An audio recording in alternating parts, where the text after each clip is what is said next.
자, 오늘 우리 K증시는 진짜, 와, 얼마만에 보는 레드 먼데이인지 모르겠는데, 하여간, 모든 종목들이 거의 시뻘겋게, 장대 양봉이 육포만하게 출현을 했습니다.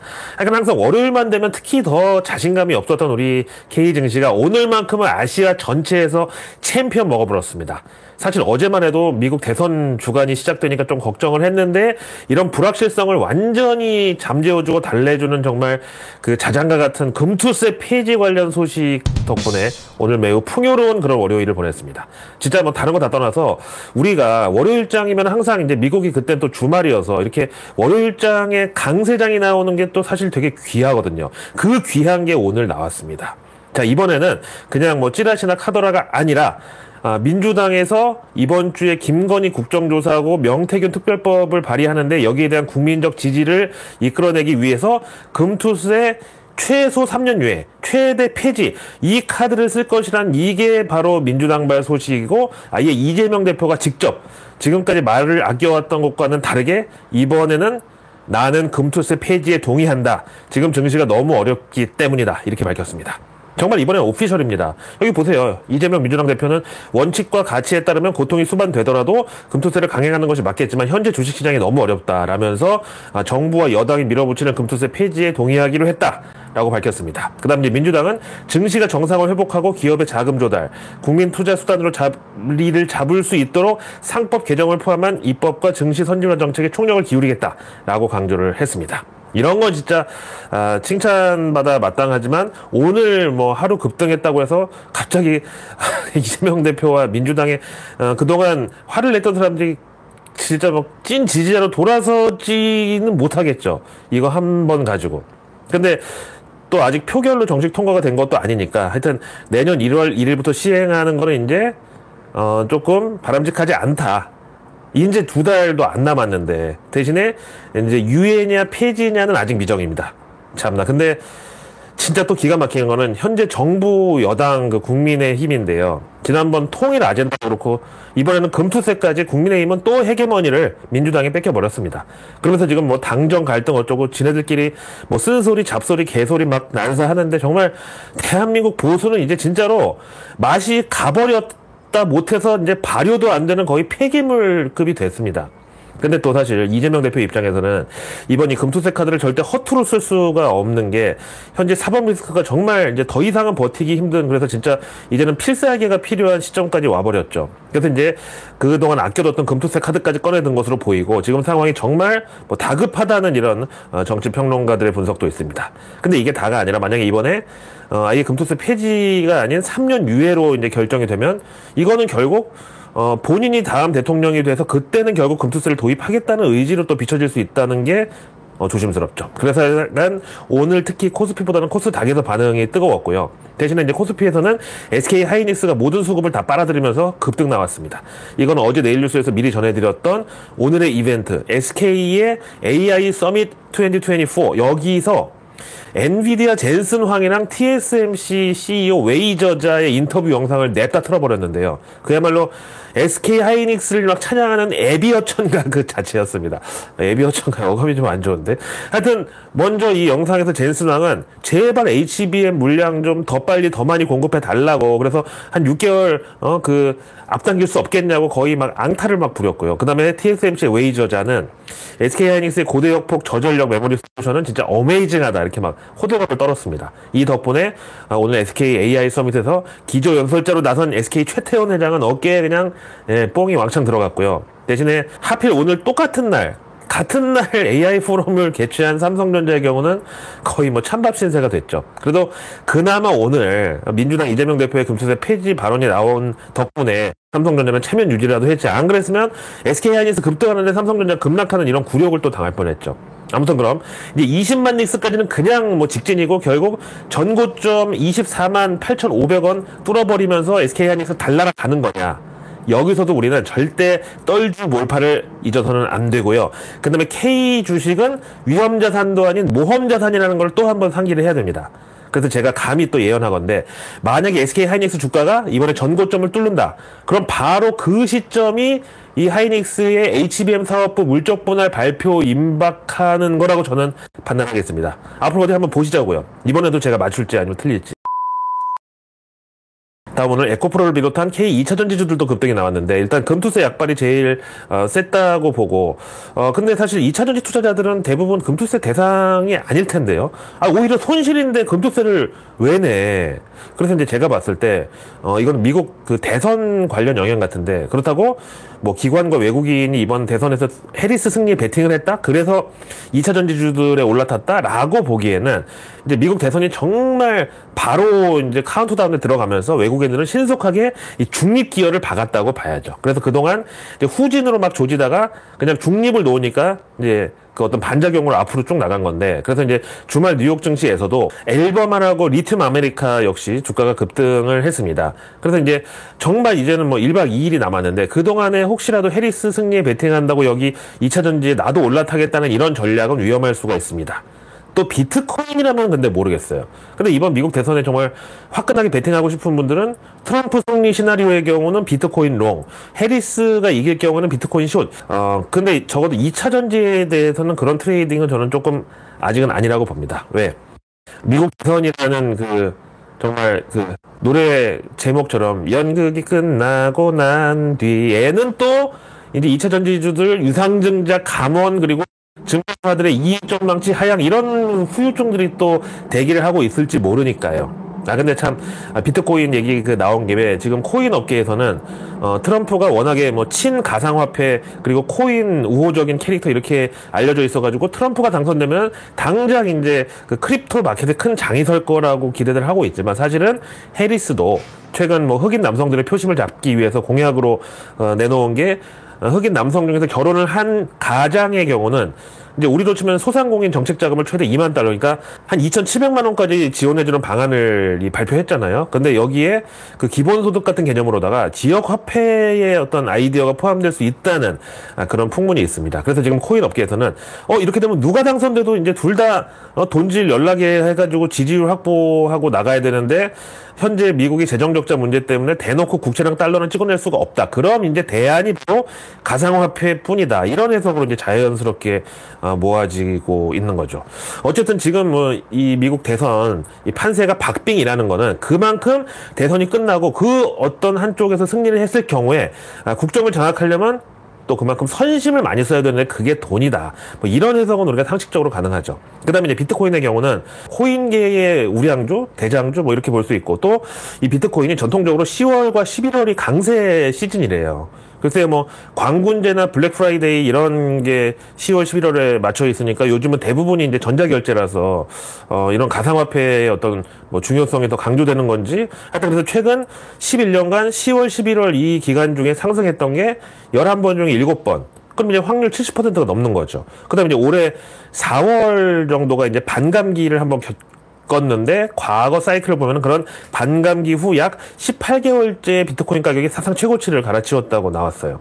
한마디로 뭐 공급은 감소하고 수요는 늘어나니까 당연히 가격이 올라갈 수밖에 없죠. 그래서 제가 지난 그 코로나 유동성 잔치 때 마바라들이 코인은 정말 도박이나 마찬가지라 그러면서 지들이 추천하는 주식은 안전하다는 식으로 그렇게 입 털고 막 다닐 때 제가 당시 KBS까지 나가가지고 얘기를 했던 게 발행량이 통제가 된다는 전제만 있으면 비트코인 같은 가상화폐가 오히려 주식 우량주보다 안전할 수도 있다. 이 말인즉슨 사실 뭐 주식이야. 특히 K 주식의 경우는 종이 장사가 워낙 그 기본이다 보니까 이사회에서 어느 날 갑자기 지들끼리 그냥 샤바샤바하고 의사봉 세 방만 두들기면 언제든지 유상증자, 무상증자, CB, BW 하여간 맘만 먹으면 무한정으로 찍어낼 수 있는 게 주식인데 반면에 비트코인의 경우는 이미 발행도 다 끝났는데 거기다 반감기까지 있단 말이에요. 그래서 이제 주기적으로 자사주 소각까지 하는 그런 주식이 해당되니까 오히려 틈만 나면 이제 유상증자하면서 주식 남발해서 찍어대는 그런 우량주보다 오히려 나을 수도 있다는 얘기였죠. 내일 뉴스는 내일 보면 너무 늦습니다. 런던 고라니의 내일 뉴스 미리 보기. 런던 고라니의 내일 뉴스 미리 보기. 구독, 좋아요, 알림 설정까지! 자, 이번 주는 그야말로 슈퍼위크, 비지위크, 또 프레지덴셜 위크, 워싱턴 위크 하여간 수식어가 많은데 무엇보다 우리 입장에서는 미국 대선, FOMC 이게 둘이 동시에 들어있다는 게 참 벌써부터 이제 긴장이 되죠. 근데 워싱턴 위크는 뭐냐? 백악관은 워싱턴에 있는 건 아는데 연준은 왜 따로 안 붙여주냐? 그래서 이제 잘 생각해 보니까 사실 연준도 워싱턴에 있잖아요. 나는 자꾸 연준 얘기 나오면 당연히 뉴욕이나 월스트리트가 들어가야 된다고 막연하게 생각을 했는데 현실은 이 연준도 또 워싱턴에 있다는 거. 하여간 그래서 저도 가급적이면 편향에 빠지지 않기 위해서 항상 노력을 하고요. 그래서 이제 제가 내일 뉴스에 그 어떤 저의 보유 편향이 영향을 미칠까봐 진짜 내일 뉴스 시작한 뒤로는 주식 단 한 주도 매매하지 않았어요. 보유 편향이 뭐냐고요?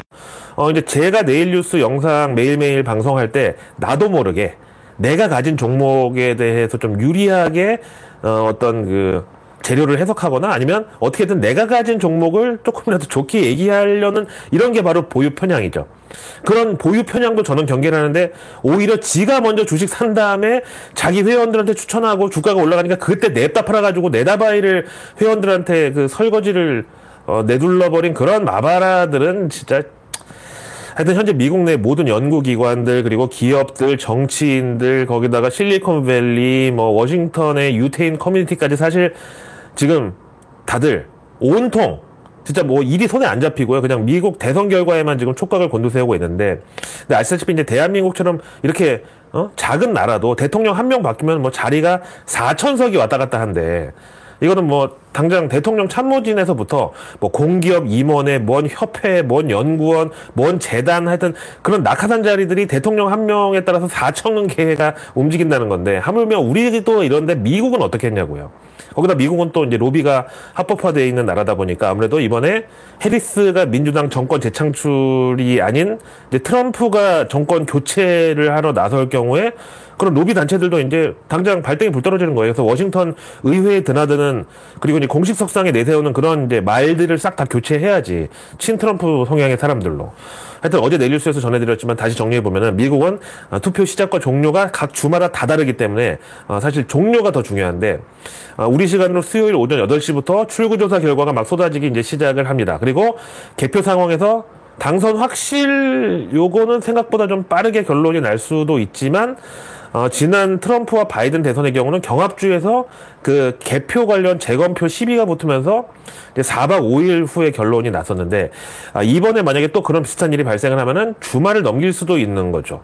이제 생각만 해도 너무 혼란스러운데 하여튼 그래서 관전 포인트는 경합주 7곳의 출구조사 결과 그 다음에 우편 투표 결과 그리고 최종적으로 해리스든 트럼프든 그 경합주에서 윤곽이 드러났을 때 왜냐면 전체 이번에 그 선거인단 숫자가 538개 중에서 270개 먹으면 끝나는데 그거 개표하는데 뭐가 그렇게 오래 걸리겠냐고 아무리 수개표를 해도 하여튼 근데 최종적으로 이렇게 경합주에서 이제 윤곽이 처음 드러나면서 뭐 당선 유력 이렇게 나왔을 때 과연 그 둘 중에 한 명이 그 승복하겠다는 의사를 밝히느냐 이것도 또 중요합니다. 그런데 이번 투표는 그 공식적인 미국 대통령 선거가 아니고요. 선거인단 투표거든요. 그래서 538개 선거구에서 270개를 먹는 쪽이 다음 달 12월에 있는 본 투표에서 어차피 이제 이기게 되는 시스템이라 이번 선거인단 투표가 사실상 미국 대선이라고 이제 하는 거고 그러다 보니까 만약 이번에 해리스든 트럼프든 누구든 하여간 진 사람이 여기 승복을 안 하고 재검표 요구하거나 부정선거 소송 가자 이런 쪽으로 나가면은 결국은 12월 본투표도 미뤄질 수 있고 그러다 잘못하면 내년 1월 20일 바이든 임기 끝날 때까지 미국 대통령이 안 정해질 수도 있어요. 그럼 이거 진짜로 그 연방정부 셧다운 그거에 한 100배급으로다가 여파가 커질 수 있습니다. 아니 생각해보세요. 당장 미국 대통령이 가지고 있는 권한이 뭐 이로 말할 수도 없고 양으로 진짜 엄청난 권력을 갖고 있지만 당장 핵 버튼, 그 암호 코드랑 이런 거부터 다 바뀌는 게 대통령 이취임식인데 그게 제때 안 된다. 그래서 그럼 바이든이 임시를 더 할까? 아니면 그 헐리우드 영화에 자주 나오는 상황이죠. 대통령이 유고 시에 누가 과연 권력을 승계할 거냐. 그래서 이제 이걸로 공화당이랑 민주당이랑 또 싸움 붙는다. 이거는 진짜 생각만 해도 거의 재난급의 시나리오죠. 현재 미국 내 음모론자들은 만약에 해리스가 이번 대선에서 승리할 경우 트럼프는 끝까지 승복을 안 하고 결국 너 죽고 나 죽자는 식으로 나갈 것이다. 그럴 경우에 뉴욕 증시까지 뭐 블랙 먼데이 뭐 이런 정도가 아니라 아예 임시 휴장까지 불사해야 될 거다. 이런 지금 후문도 있습니다. 사실 이번에 뭐 트럼프가 승리하면 해리스는 솔직히 다음번 차기 대선도 노려볼 수가 있겠죠. 하지만 반대로 트럼프의 경우는 이제 이번이 마지막인 게 명확하죠. 다음 대선에는 뭐 본인이 맨날 바이든한테 시비 걸었던 고령 리스크가 정작 트럼프 본인이 바이든보다 나이가 더 많아지니까. 그래서 이번에 인생 마지막 대통령 선거가 이제 트럼프한테는 정해져 있단 말이죠. 근데 그런 고령 리스크보다 더 치명적인 게 바로 사법 리스크인데, 트럼프는 이번 대선에서 지면은 반드시 감옥에 가게 됩니다. 현재 기소된 것만 4건에다가 혐의가 91건이야. 그 중에서 이미 유죄 평결 받은 게 34개입니다. 그럼 반대로 이번에 트럼프가 당선되면 또 누가 감옥 가느냐? 그거는 바이든하고 그 아들 헌터 바이든입니다. 아, 진짜 이 헌터 바이든은 정말 역대급 그 미국 대통령 아들인 게, 아니 뭐 이름부터가 헌터다 보니까 헌터, 그냥 이거 진짜 성명하기 일리가 있어. 그 증거를 써도 될 정도로 그냥 뭐 여기저기 헌팅을 막 하고 다니는데, 일단 자기 형 죽고 나서 형수를 헌팅한 거부터 뭐 미국 내 성매매 업소에 VIP 고객으로 우리 돈으로 한 10억을 넘게 갖다 줬고, 그 다음에 우크라이나 정유사, 또 중국 핀테크 기업, 하여간 여기저기서 아버지 이름 팔아가지고 임원으로 돈 타서 썼지. 거기다가 해외에서 발생한 소득을 또 소득세 탈루하려다 걸린 혐의까지 지금 난리야. 거기다 이제 바이든은 또 이런 아들을 커버 쳐준다고 우크라이나하고 국세청에 압력 넣은 거부터, 또 지난 오바마 정권에서 그때는 이제 바이든이 부통령이었던 당시에 백악관 기밀 서류를 빼내가지고 자기 개인 차고에 보관하다가 FBI에 털렸지. 이거 지금 다 지금 현재 그 기소 직전이란 말이죠. 하여튼 그 바이든 부자가 거의 전청조 거의 부녀급이야. 하여튼 여기다가 이번에 대통령만 뽑는 게 아니고요. 미국 의회에서 상원 100석 중에 34석, 그리고 하원은 435석 모두 선거 대상인데요. 현재로서는 3가지 시나리오가 있습니다. 해리스가 당선되고 하원을 민주당이, 상원을 공화당이 장악하는 거. 그 다음에 트럼프가 당선되고 하원은 민주당, 상원은 공화당 과반. 그 다음에 트럼프가 대통령도 되면서 상하원 모두 공화당이 장악하는 케이스. 이렇게 3가지인데, 만약에 이 중에서 뭐 확률은 제일 적지만 혹시라도 트럼프가 대통령도 먹고 공화당이 상하원 다 먹을 경우에 이런 결과가 나오면은 우리 K 증시에서는 제일 먼저 2차 전지 쪽에 외국인들의 그런 대량 매도세 공격이 집중될 수가 있습니다. 그 대신에 뭐 수혜주는 방산, 그리고 원전, 전력 뭐 이쪽은 급등으로 화답을 또 하겠죠. 자, 그 다음에 이제 FOMC 11월 회의가 바로 이번 주 수요일, 목요일 이렇게 이틀간에 걸쳐서 잡혀 있는데, 뭐 미국 대선 결과 때문에 당연히 이것도 뭐 묻히겠지만, 이번에도 어쨌든 연준은 0.25%포인트 추가 금리 인하를 내주려고 마음을 먹었습니다. 사실 이번 FOMC는 그 어느 때보다 정말 뻔한 결과가 예상될 수밖에 없는 게, 현재 피부아치에 표시된 금리 인하 확률이 97.8%니까 이미 월가 유동성 중독자들은 마침 이제 주말 고용지표도 뭐 개판이었겠다. 이번 주 연준이 또 지금 연준 얘기하니까 앰뷸런스가 지나가는데, 금리를 한 번 더 내리는 거를 기정사실화하고 있어요. 왜?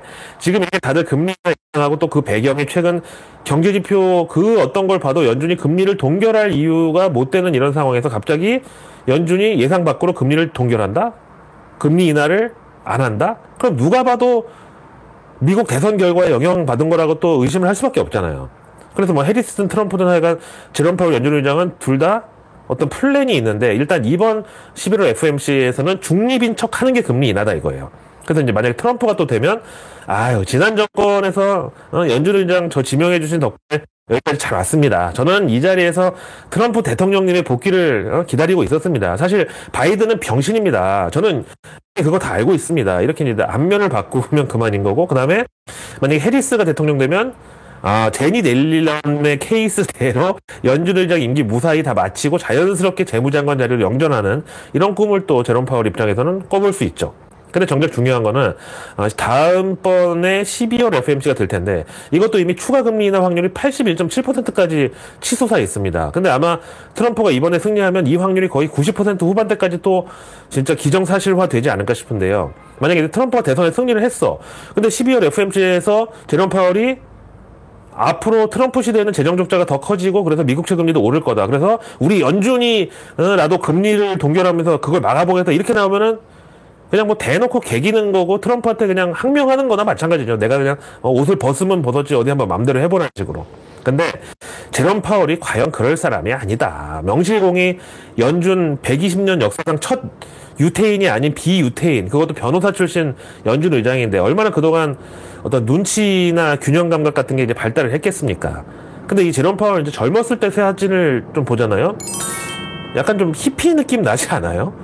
그리고 이제 지금의 후덕한 인상과는 다르게 되게 약간 양아치 관상 느낌인데 하여간 월스트리트에서 인하우스 로이어, 우리말로 사내 변호사 오래 하면서 뭐 M&A 이런 건에서 이제 돈 좀 많이 땡긴 다음에 그다음에 이제 미국 재무부에 들어갔던 경력도 있고 하여간 그러다가 트럼프가 제니 옐런한테 이제 금리 내리라고 본인 대통령 시절에 압박을 했는데 그거를 이제 제니 옐런이 말 안 들었다고 바로 잘라버리면서 그 자리에 앉힌 사람이 바로 이 제롬 파월이란 말이죠. 하여튼 그래서 이번 주 FOMC는 미국 대통령 선거에서 누가 이기든 간에 하여간 일종의 당선 선물격으로다가 연준이 바치는 금리 인하가 분명히 나올 것으로 봅니다. 여기다가 영국 중앙은행인 영란은행도 연준을 따라서 이번 주 목요일 통화정책회의에서 뭐 똑같죠. 미국 대통령 당선 선물로 금리 인하 여기도 동참하겠습니다라고 지금 준비에 들어갔습니다. 그다음 오늘 개막해서 마침 미국 대선 일정 내내 전부 커버한 다음 주말에 또 폐막을 하는 중국의 전인대 상무위원회.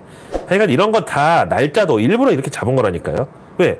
외신들이 전부 미국 대선 소식에만 도배되면 안 되니까 중국도 뭔가 존재감을 보여야 된다는, 그러니까 공산당은 프로파간다를 걔네는 전공으로 하는 애들이잖아. 하여튼 그래서 14기 전인대 상무위원회 제12차 회의. 이걸 이제 이번 주에 잡았는데 보통 마지막 날 표결로 이제 최종 승인을 하지만 항상 또 만장일치가 특징입니다. 왜? 공산당이니까. 하여튼 그러면서 이제 투표 바로 전날 어떤 안건인지를 이제 슬그머니 언론에 흘리는 게 또 관례인데, 최근 월가에서는 중국 정부의 뭐 자기들 나름대로는 뭐 정말 마라탕급의 매운맛 경기부양책 발표했다고 하지만 월가에서는 반응이 심드렁했죠. 그러면서 왕서방 얘 왜 이렇게 쪼잔해졌냐, 이렇게 약간 좀 야지를 놓는 그런 월가 금융사들까지 막 등장하는데, 그래서 이번에 이 14기 전인대 상무위 제 12차 회의 여기서 경기 부양책 규모를 과연 얼마로 결정할 것인지가 이제 관건이고, 현재 예상은 6조 위안이 맥시멈으로 보는데, 월가에서는 맥시멈이 10조 위안까지 올라갈 수 있다. 이렇게 되면 정말 그때는 입던 빤스를 팔아서라도 중국 증시 올라타야 된다고 이렇게 봅니다. 근데 말이 10조 위안이지, 10조 위안이면 우리 돈으로 2천조 원이야. 그러면 15억 중국 사람 한 명당 한 150만 원씩 그냥 뿌리는 정도의 액수란 말이에요. 자, 오늘의 외국계 리포트는 때가 때이니만큼 미국 대선 관련해서 뱅크 오브 아메리카의 분석을 보겠는데, 역시 가장 크게 영향권에 들어가는 섹터는 IT라고 보고, 그 이유는 새 대통령의 재정 적자에 대한 입장, 그리고 금융권 규제, 개인소득세율, 친환경 에너지 보조금 및 의료보험 정책, 이런 것들이 결국은 각 산업의 IT 지출의 속도를 좌우할 수밖에 없기 때문이라고 합니다. 뭐 이거는 당연한 거죠. 아무리 지금 AI 혁명이 한창 진행 중이라고 해도 다음 대통령이 기업들의 경영 환경 자체를 위협해버리면은 어떻게 지출을 늘리겠습니까? 그 다음에 이제 이번 미국 대선 그 결과에서 이민 정책으로 인한 IT 산업의 영향력은 어떨 것인가. 여기에 대해서 뱅크 오브 아메리카는 누가 되든 적어도 IT 업계에 미치는 영향은 뭐 직접적으로는 없을 거다, 안심해라, 좀 이렇게 분석하네요. 그 이유가 미국 내 IT 인력 60% 이상을 인도 사람들이 차지하고 있기 때문에 그러면 해리스가 좀 되면 좋은 거 아닌가? 하여튼 그래서 당장 뭐 이민 정책 변화로 여기 일부 비숙련 노동자들의 공급이 뭐 늘거나 준다고 해서 이 IT 업계에 큰 영향은 없을 것이다. 그 다음에 뱅크 오브 아메리카는 대통령이 누가 되는 것도 중요하지만 상하원이 어떻게 배분되느냐가 IT 업계에 더 큰 영향을 준다고 보는데, 우선 공화당이 상하원을 장악할 경우에 이점은 뭐 먼저 법인세 인하가 IT 관련 지출하고 예산의 수혜가 될 것이라는 거. 그 다음에 무역 정책에 있어서 아메리카 퍼스트하고 관세 인상은 이 강달러로 인한 미국 기업들의 수익에 긍정적인 영향을 줄 것으로. 그리고 이제 결정적으로 금융 서비스 업종에 대한 규제 완화가 결국은 뭐 종이 장사들로 하여금 IT에 또 몰려들게 만들 것이라는 데 대해서는 의심의 여지가 없다. 그 다음에 공화당이 상하원 장악 시에 불리한 점은 역시 전기차 세액공제 삭감, 그리고 무역정책 변화가 제조업과 에너지 부문의 단기 성장 전망을 약화시킬 수 있다는 거. 자, 그 다음에 이제 민주당이 상하원을 장악할 경우에는 바이든 정부의 계승이라는 차원에서 뭐 재정적자와 미국채 금리 컨트롤이 더 용이하고, 또 친환경 에너지 보조금 유지, IRA 계승으로 전기차 업계에는 호재다. 반면에 불리한 거는 법인세율 인상 때문에 IT 지출 속도가 좀 지연될 수 있다는 거. 그 다음에 이제 마지막으로 지금처럼 상하원이 양분될 경우의 시나리오는 현재 상황에서 아무것도 달라질 것이 없다고. 그러니까 신경 안 써도 된다고 뱅크 오브 아메리카가 안심하래요. 그럼 뭐죠? 이번 대선에서 만약에 상하원이 또 지금처럼 하나는 공화당, 하나는 민주당 이렇게 갈라지면 미국 대통령은 정작 누가 돼도 큰 영향이 없을 거라는 소리가 맞는 건가요? 자, 그럼 이제 본격적으로 우리 K증시 개별 종목 관련 외국계 리포트로 넘어가서 골드만삭스의 동아시아 컨빅션 리스트가 모처럼 업데이트 됐는데 이번에 일본의 혼다 자동차랑 인도 마힌드라가 들어가고 대신 우리는 삼성전자하고 현대차가 제외됐습니다. 그래서 약간 리스트를 보면은 총 동아시아 증시 종목 24개 중에서 우리 K 종목이 딱 하나 SK 하이닉스만 들어갔고요. 뭐 중국은 CATL, 텐센트, 그 다음에 대만은 TSMC, 엘리트 머티리얼즈, 그리고 일본은 TDK, 히타치, 어드밴테스트 뭐 이런데 하여간 우리만 한 종목 겨우 기어 들어갔습니다. SK 하이닉스. 그 다음에 이제 골드만삭스의 아시아 에너지 섹터 전략에서 중국 경기부양책 관련해가지고 정제, 가스, 석유, 석유화학 순으로 이제 평가를 했는데 뭐 다른 건 다 됐고요. 우리 K증시 종목만 추려보면은 먼저 매수 의견에는 금호석유화학, LG화학 이렇게 들어갔고 그 다음에 매도에는 한화솔루션 하고 롯데케미칼 이렇게 들어갔네요. 어쨌든 중국 경기부양책으로 중국에서 다시 공장이 돌아가면서 미세먼지도 다시 많이 날라오기 시작을 하면 결국 중국 업체들도 또 화학 정유 쪽에서 또 덤핑으로 나온다고 이 상황에서 그 다음 이제 BHL에서 노무라증권이 3분기 실적 실망에 대해서 둔화된 전기차 매출 그리고 아이폰 수요 부진을 꼽았고요. 대신에 2026년 이후 폴더블 패널 및 미국 고객의 OLED 패널 채택 확대에 의해서 강한 성장을 보일 것으로 기대한다. 현재 아이패드 프로에만 OLED 패널이 적용되지만 삼성 디스플레이의 용량 확장 계획에 따라서 추가 채택을 예상하는데 노무라증권 분석에 따르면 맥북 프로는 2026년부터 새로운 8.5세대 OLED 패널을 채택할 가능성이 높습니다라고. 그래서 이 BH의 2026년 IT OLED 매출은 3,979억 원으로 예상을 합니다. 그러나 당장은 실망스러운 실적에 주가를 조정해야 되겠다. 그래서 목표가 기존 29,000원을 이번에 22,000원으로 후려쳤습니다. 이거 무슨 반전이죠? 칭찬 연락이 하다가 막판에 후려치는. 자, 그 다음에 이제 원래 주인공은 맨 마지막에 나오는 우리 외국계 리포트에서 오늘의 주인공은 바로 에코프로 BM인데요. 곧 코스피 이전 상장을 앞두고 있는데 이것도 노무라증권에서 투자 의견을 기존 중립에서 이번에 매수로 업그레이드 했습니다. 그 이유는 동종 업체들 중에서 용량 확장, 그룹의 금속 통합 전략, 개선된 재무제표를 통해서 배터리 양극재 산업의 회복 가능성을 가장 잘 활용할 수 있는 위치에 있다. 그 다음에 에코프로 BM의 자본 대비 부채 비율은 336%. 근데 이게 이제 영구채 발행으로 관리가 되는 거고 또 장기적인 수익성과 투명성 덕분에 양극재 업계에서 인지도가 높다. 그 다음에 수익 믹스의 경우는 전기차가 66%, 파워툴 14%, ESS 20% 차지하고 있는데 그래서 이제 전년 동기 대비 전기차의 경우는 80%에서 66%로 급감을 했지만 ESS가 증가분으로 커버했다. 근데 여기서 또 반전이 있습니다. 11월 8일 IR을 앞두고 있는데 양극재 수요 약화 및 그룹사 간 거래 증가로 인한 거버먼스 문제가 제대로 해소되지 않을 경우에 리스크가 될 것이다. 그래서 에코프로 BM 목표 주가를 기존 29만 원에서 이번에 24만 원으로 또 후려쳤습니다. 진짜 노무라가 진짜 일본 애들이라 그런지 뒤통수도 진짜 야마돌게 진짜 때리네. 그래서 내일 뉴스는 내일 보면 너무너무 늦습니다. 구독과 알림 설정 그리고 주변의 소중한 분들께 이 내일 뉴스 미리 보기를 공유해 주세요. 그럼 제가 아직 나오지 않은 오늘 뉴스도 아닌 내일의 뉴스를 매일 저녁 여러분들의 안방으로 직접 배달합니다.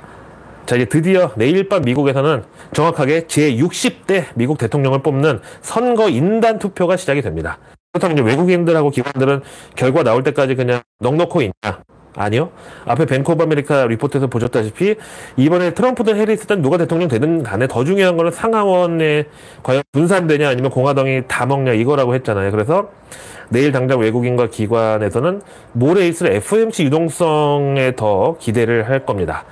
그 다음에 이제 내일 11월 5일 정부 일정을 보면 먼저 화재 대피 민방 훈련 여기 아마도 이제 전기차 화재 관련 방제 이런 게 추가될 수 있다고 보고요. 그리고 내일 이것도 뉴스플로우에 타기 좋은 주제인데 저공해 자동차 의무 구매 임차 실적 산정 방법에 관한 고시 개정 발표 이것도 있습니다. 그리고 내일 사우디에서 귀한 손님들이 단체로 오는데 상무부 장관, 통신정보기술부 장관, 투자부 장관 이렇게 세 분이 우리 정부와 면담을 예정합니다. 그 다음 이제 내일 AI 플러스 R&D 2025년 기술 수요 조사 공고가 나옵니다. 다음 내일 보도자료가 라면과 쌀 가공식품이 이끄는 우리 농식품 수출 10월에도 전 세계로 쭉쭉 요게 이제 보도자료 제목인데 마침 내일 경제지표는 또 10월 소비자 물가 동향 일명 KCPI가 또 나오거든요. 그래서 이제 오늘 인터넷 커뮤니티를 뜨겁게 달군 소식이 바로 대한민국 K라면이 수출 10억 달러를 돌파했다는 소식이었는데 이거 이미 지난주 내일 뉴스에서 얘기했죠. 춥잖아요. 하여간 소비자 물가가 안 잡히는 이런 상황에서 결국 라면만이 또 수혜인가 이런 생각이 들고, 또 그만큼 요즘 포털 사이트든 어디든 하여간 반드시 한 섹션을 차지하는 게 바로 핫딜. 그래서 뭐 쿠폰 서로 공유하고 뭐 이런 건데, 그럼 결국 또 하여간 인플레이션에 대한 대응은 전자결제만 이득 보는 게 아니냐. 이어서 내일 10월 말 외환보유액하고 상반기 청년층 채용 동향조사 결과 나오는데, 요거는 증시에서 에듀테크 그리고 스마트팜 이렇게. 그 다음 내일 이벤트가 마침 에듀테크 아시아 2024 행사가 대한민국에서 3일간 개최됩니다.